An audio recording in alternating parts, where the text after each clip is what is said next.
The long wait is over, manga fans. Our Kinta has arrived. That's right, we've got a brand new character introduced in this episode of DANDADAN. But does this mecha otaku deserve the label of perv that Momo's thrown his way? Plus, we get plenty of flirting, some really clever reuse of scenes from season 1, some futuristic cloaking tech, and a size-changing kaiju? Let's get into everything that happens in episode 10, The Secret Art of Being Attractive. Kinta is here and he is everything we wanted. His clock is a picture of Earth from space with that sun from behind glow you can find in every mecha show. It plays the Gundam alert sound. He brushes both before and after breakfast, has a glasses store display rack of identical lenses, and 4 different combs for styling. He oozes self-confidence as he saunters to school, dancing in his red, white, blue, and yellow kicks that are the original Gundam color with his booster backpack as he sings Char Gakuru from the original Mobile Suit Gundam 0079.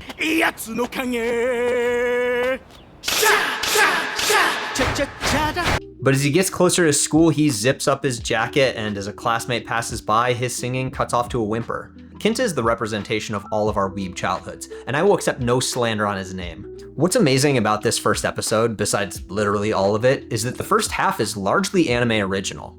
In the manga, Kinta's very first appearance is when he walks up to Okarun and confronts him about how he got popular with Momo and Aira. Comparatively, his morning routine, spying on Okarun as he's spying for Momo at the gate, and then revisiting the wonderful scene from episode 5 of the first season where they keep missing each other and accidentally kiss, all of that is unique to the anime. So we get to have these cute scenes of our 2 leads, and then with a dun dun dun, we realize that Kinta was actually there off screen the whole time, shocked by what he was witnessing. And they also added a lot more to that classroom scene to show his internal monologues. Clearly the animators are big fans of this big mecha fan.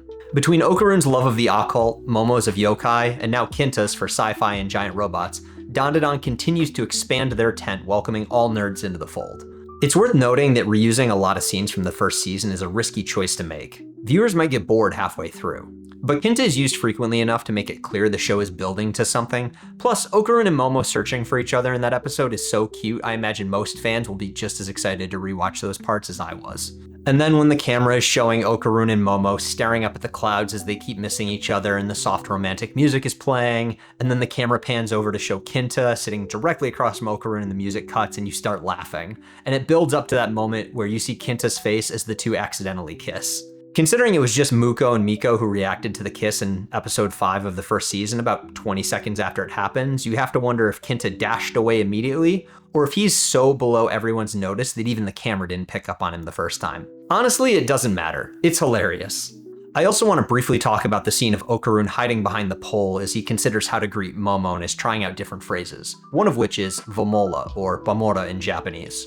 This is a small Easter egg that's going to pay off later, but I don't want anime onlys to miss it, especially because in the dub script they changed the line so you wouldn't have even heard it. Anyway, Kinta sees Okarun reading his occult magazines and thinks they're kindred souls, so he tries walking by with his own sci-fi magazines. When that doesn't work, he goes back to his locker and pulls out a gunpla kit and some paint, somehow builds the whole thing in class, and sees if that gets his attention. But Okarun is an occult nerd, not a sci-fi nerd. It's like when I learn somebody watches anime and I try talking about City the Animation and To Be Hero X this season, only to find out they only watch Kaiju number 8 in One Piece. The nerd umbrella is massive, with many different spaces under it, and clearly they're not going to connect yet on how cool giant robots are. Even when Kinta sings Char Gakuru, it gets Okarun's attention, but he still doesn't think Kinta's talking to him. He's just so used to being ignored that the idea somebody in his class would want to talk to him is completely foreign. What follows is how manga readers were introduced to him, and maybe why some of them didn't like him so much from the get-go. Here we got a lot more of his backstory and insight into his motivations and character. I imagine anime onlys are gonna like him a lot faster than manga readers did, but let me know in the comments what you think of Kinta after this episode. Kinta's confusion on how Okarun has suddenly become popular with 2 gorgeous and standout female classmates is perfectly understandable, as is his desire to understand how Okarun's done it.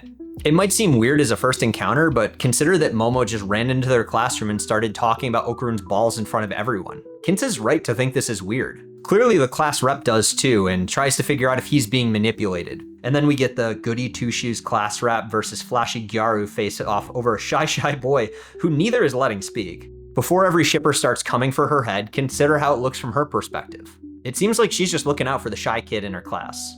But really, how often are we going to see this girl anyways? Between his parading around in a desperate attempt to grab Okarun's attention, his manner of speech changing to a shy whisper as soon as Momo starts talking to him, to him dashing around in the background as the class rep and Momo are fighting, trying to figure out the perfect moment to drop the phrase 10-gallon wiener, Science Saru made it really clear to everyone that this guy's going to be an entertaining addition to any scene he's in. And the back half of the episode shows that's not all he has to offer. Seeing Okarun and Momo talk about his rise in popularity is really cute. He's just happy people in his class are talking to him now, blind as he might be to their motivations. And Momo's a bit jealous that he's been so cool lately, but his nerdy yatta gets her laughing because he's just a wholesome boy. Meanwhile, Kinta's been following after them. He just has to figure out how Okarun is able to utilize shimoneta, great anime by the way, or spicy talk around girls to not only be accepted, but be popular. Which can't be helped hearing Momo tell Okarun he's been pretty cool lately. Unfortunately, his sleuthing career hits an abrupt end when he kicks a pail. Clearly, covert ops is not the skill he excels in. And his blunder gets him picked up and thrown by a mysterious force, right at Momo's lips. Notice how Okarun immediately transforms to prevent that situation. He may not be ready to confess, but he's clearly willing to protect her from unwanted contact. It's here we learn that the golden ball is somehow held by an invisible enemy, and Momo's psychic powers, and even Okarun's recent training efforts aren't enough to capture it. It's here we get Momo dropping, which is a clever Pokemon reference that at least in the subtitling the translators picked up on, which is really clever. In the Japanese it is Pokemon Geto Daze.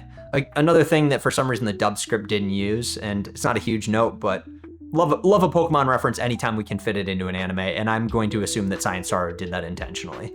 And then we get a ton of amazing moments, including Momo riding Okarun, the wholesome way, up the stairs, Okarun riding Momo, also wholesome, as they leap from the roof and use her psychic hand to swing around the building, and some really cool aerial combat as they chase this enemy all over the apartment complex. It's also worth pointing out that this is animated in a way that the action always takes place in their world. Whether they're running around the roof and getting knocked into railings, running through the halls, or even jumping or falling to a lower floor, you can always tell where they are physically in the apartment complex. I always consider it a sign of a quality animation when the action doesn't evolve into bland colored background arts and lots of action lines, showing that the fight might as well be taking place in liminal space. Props to the animators for putting in the extra work to always use background art to ground the action and show us where the kids are at all times. But back to the fight. Okarun tries to save Momo, Momo saves him with her powers, and then she even saves the perv as he's falling to his death. And he surprisingly can stay calm enough amidst his first ever paranormal experience to intuit how the enemy's camouflage works and coordinate with the other two teens a way to defeat it. Just like Okarun, when he's presented with an opportunity for his nerd knowledge to save the day, he locks in. Watching Kinta here is like manifesting all of the mental training every nerd kid did as a child, hoping for that one anime come-up moment. And this was the moment that Kinta fully won me over in the manga. His tackle may be lame, but he recovers into a cool crouch and reveals the enemy's secret, leading to a really cool chase scene for him and Momo at least. Okarun's just using the doorbell for some reason. This is another great example of some fun, creative animated sequences that really elevate this scene from the manga. We've got crashing through the walls in first person from the enemy's perspective, then spinning around to show Kinta chasing, then we go outside in that X-ray-like way that Momo perceives spiritual powers as she swings in like Spider-Man. This is possibly the best animated part of the whole episode. It's also a reminder that these supernatural battles take place in a parallel dimension. Notice how there's nobody in any of these apartments, and no one in the neighborhood is coming running to figure out what all the noise is about. Okarun finally goes full throttle, and I love that he lands face down like an arrow. And then Momo, despite the cold Gyaru perception that people might have of her, is quick to dole out compliments to both boys. Now if Kinta could just stop trying to use dirty talk. Especially since Okarun clearly isn't comfortable sharing his unfortunate circumstances for why they keep talking about his golden balls. It's funny to see that Momo's not even pretending to listen as Kinta geeks out. But if you remember back in the Evil Eye arc, she remembered every moment of Okarun talking about the Tsuchinoko because he was clearly excited and she's interested in what the boy she's got a crush on is interested in. None of this is stated, of course, but it's clear if you're watching or rewatching as I do for these videos that you can pick up on these differences and intuit what's going on. And while they don't have the golden ball in hand just yet, Okarun does get a different kind of reward. His first ever sighting of a real kaiju.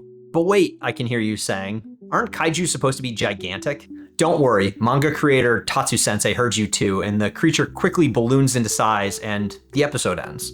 We've been waiting a long time for a clue about one of Okarun's missing balls and we finally have it. Plus, a new interesting character and a new terrifyingly large enemy. How are they gonna handle this?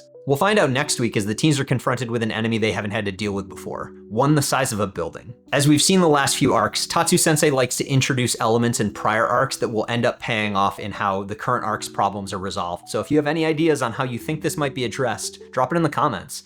I'd be curious to see if anybody who's an anime only has any ideas that might end up paying off. And of course, if you enjoyed the video, drop a like, a subscribe, let me know in the comments, all that really helps out. And I'll see you next week. We've only got 2 episodes left of DANDADAN Season 2. See you then.